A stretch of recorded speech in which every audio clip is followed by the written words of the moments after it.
Hi friends, आज मी माशाविषयी माझा एक अनुभव शेअर करणार आहे. त्यामुळं व्हिडिओ कुठेही स्किप न करता पूर्ण व्हायचं आहे. त्यासाठी बघा, अर्धा किलो शिलापी घेतली, स्वच्छ धुवून घेतली आहेत अगदी. आणि त्यानंतर आपण मीठ लावणार आहोत त्याला.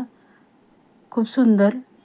आणि खरंच एकदा ट्राय करून बघा. त्यानंतर आलं लसणाची पेस्ट टाकली आहे, खूप सुंदर होते आणि खरंच त्याचा असर होतो.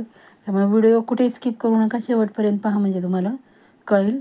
त्यानंतर लाल मिरची पावडर टाकली आहे आणि छान असं आपण त्याला लावून घेणार आहोत. हे बघा अशा प्रकारे. आणि अर्धा लिंबू आहे ते मी पिळून लावणार आहे. यावेळेस मी कोकम नाही लावलं, लिंबाचा इथे वापर केला आहे. तुम्ही कोकम वापरलं तरी चालेल, लिंबू वापरलं तरी चालेल. तुमच्या आवडीप्रमाणे तुम्ही तुमच्या घरामध्ये जे अवेलेबल आहे ते तुम्ही लावून ठेवू शकता. आणि छान असं आपण बघा अशा प्रकारे पिळून घेतलं आहे अर्धा लिंबू. आणि सगळीकडं छान असं लावून घेणार आहोत. हे बघा अशा प्रकारे सगळीकडं ती पेस्ट लागली पाहिजे. मिरची मीठ सगळीकडं लागलं पाहिजे. तर सांगायची गोष्ट महत्त्वाची, आमच्याकडे नेहमी सर्दी खोकला झाला की मासे आणतात. आणि माशाचं जे सूप असतं की नाही, म्हणजे रस्सा, तो गरम गरम प्यायचा बघा. तुम्ही मैत्रिणींनो खरंच करून बघा आणि मला सांगा, फरक नाही पडला तर. सर्दी खोकला झाला ना तर त्याचं सूप आहे ते गरम गरम प्यायचं. बघा तुम्ही, तुमचा खोकला सर्दी कमी नाही झाला तर मला सांगायचं. करून बघा अशा प्रकारे. कारण नेहमी आमच्याकडे सर्दी खोकला झाला ना की हे मासे आणतात आणि त्या माशाचं छान असं सूप बनवतात आणि गरम गरम पितात. मी काय पित नाही किंवा मी खात पण नाही. मुलगी आणि हे खातात आमचे. त्यासाठी सूप बनवायसाठी बघा, मी कांदा लसूण खोबरं आणि कोथिंबिरीची पेस्ट बनवली आहे. ती आपण आधी पाणी घालून बारीक केली. त्यामुळे आपण अगोदर कोरडीच बिन तेलाची परतून घेणार आहोत, म्हणजे जास्त उडणार नाही. कारण असं जर आपण तेल टाकलं ना तर उडतं. नंतर कोरडी झाल्यानंतर बघा, मी एकच चमचा त्यामध्ये तेल टाकलं आहे आणि छान असं परतून घेणार आहे. आणि खरंच तुम्ही करून बघा मैत्रिणींनो, आणि त्याचा रिझल्ट कसा वाटतो आहे ते मला कमेंटमध्ये सांगायला अजिबात विसरायचं नाही. खूप सुंदर अगदी. खरंच म्हणजे काय असं ते मासे ना खरंच आयुर्वेदिक आहेत, म्हणजे जे खातात त्यांच्यासाठी. आणि एक चमचा मी माझा घरगुती काळा मसाला आणि पाऊण चमचा मी माझी लाल मिरची पावडर टाकली आहे. छान असं परतून घेणार आहे.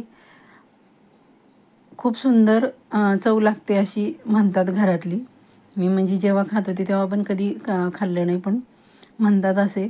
आणि खरंच मुलगी जेव्हा आली ना तिला खरंच खूप खोकला येत होता आणि मी सूप करून तिने पिलं. अगदी खरंच फरक पडतो. पाणी ज्या प्रमाणात हवं आहे तुम्हाला त्या प्रमाणात तुम्ही पाणी घालू शकता. तुम्हाला हवं असेल तर तुम्ही मिठाचा म्हणजे त्यामध्ये तिखटाचा वापर न करता तुम्ही सूप बनवू शकता. उकळी आली की आपण मीठ टाकले, उकळी आली की आपण मासे टाकायचे आणि सूप करून घ्यायचे. त्यानंतर हे बघा, आपण हे जे लावून ठेवलं होतं त्याच्यावरती आता आपण फिश मसाला लावणार आहोत आणि छान असं कालवून घेणार आहोत. खूप सुंदर. तुम्ही म्हणाल की आमच्याकडे आमच्याकडे हेच मासे मिळतात आणि माझ्या मुलीला जास्त काट्याचे मासे आवडत नाही. कोटिंगसाठी आपण रवा घेतला आहे आणि तांदळाचं पीठ घेतलं आहे आणि फिश मसाला, चवीप्रमाणे मीठ आणि लाल तिखट टाकणार आहे. तुमच्याकडे फिश मसाला नसला तरी चालेल, तुम्ही दुसरा कुठला वापरला तरी चालेल. हे बघा अशा प्रकारे छान असं आपण कालवून घेणार आहोत. कारण कसं माहिती का, सुरुवातीला तर ती खातच नव्हती, पण खायला लागल्यानंतर ते जास्त काट्यांचे मासे नाही आवडत. हा जो चिलापी आहे त्याला काटे कमी असतात, त्यामुळं नेहमी आमच्याकडे हेच मासे आणतात. हे बघा अशा प्रकारे छान असं त्याला वरनं कोटिंग करून घ्यायचं आहे. खूप सुंदर लागते. अशा प्रकारे लावून ठेवायचं. तोपर्यंत लावेपर्यंत मी कढईमध्ये तेल थोडंसं टाकून ठेवलं आहे, म्हणजे कढई गरम होईल. हे बघा अशा प्रकारे लावून ठेवायचे.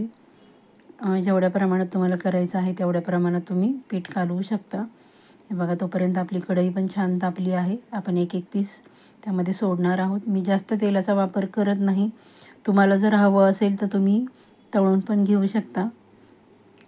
हे बघा, असे ठेवायचे. पण आमच्याकडे नॉनव्हेजचे प्रकार जास्त केले जात नाही, म्हणजे ते तळलेलं तेल आहे ते कशासाठी वापरायचं. म्हणून बघा, मी वरून एक पळी चमचा तेल सोडलं आहे आणि आपण 5 मिनटं मध्यम गॅसवर झाकून ठेवलं होतं. झाकण काढलं आहे. 5 मिनटानंतर आपण पलटी करणार आहोत बघा. कारण मासे शिजायला पण जास्त वेळ लागत नाही आणि करायला पण जास्त वेळ लागत नाही. खूप लवकर होतात आणि चवीला भन्नाट असतात. त्यामध्ये भरपूर प्रमाणात तुम्हाला प्रोटीन पण मिळतं आणि खूप पौष्टिक असतात मासे खाण्यासाठी. हे बघा, अशा प्रकारे आपण प्रत्येक मासा पलटी करून घेणार आहोत. मैत्रिणींनो, खरंच करून बघा. तुमच्या घरात जर सर्दी खोकला झाला ना, तर मी तर घरगुती उपायच करते शक्यतो. औषधांकडं आमचा जास्त कल नसतोच.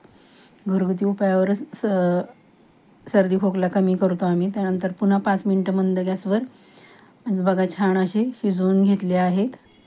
बघा, तेलाचा पण जास्त वापर नाही आणि अशी चटपटीत खाण्यासाठी तुम्ही बनवू शकता. हे बघा, शिजले पण. अजिबात शिजायला वेळ लागत नाही, कारण आपण मध्यम गॅसवर छान असे तळून घेतले आहे. म्हणजे तळले नाहीत, आपण शॅलो फ्राय केले आहेत. तुम्हाला हवं असेल तर तुम्ही तळू पण शकता, पण आमच्याकडे तळलेले पदार्थ जास्त नसतात, कमी प्रमाणात असतं तळल्याचं. हे बघा, अशा प्रकारे सर्व पलटी करून घ्यायचेत. खूपच सुंदर.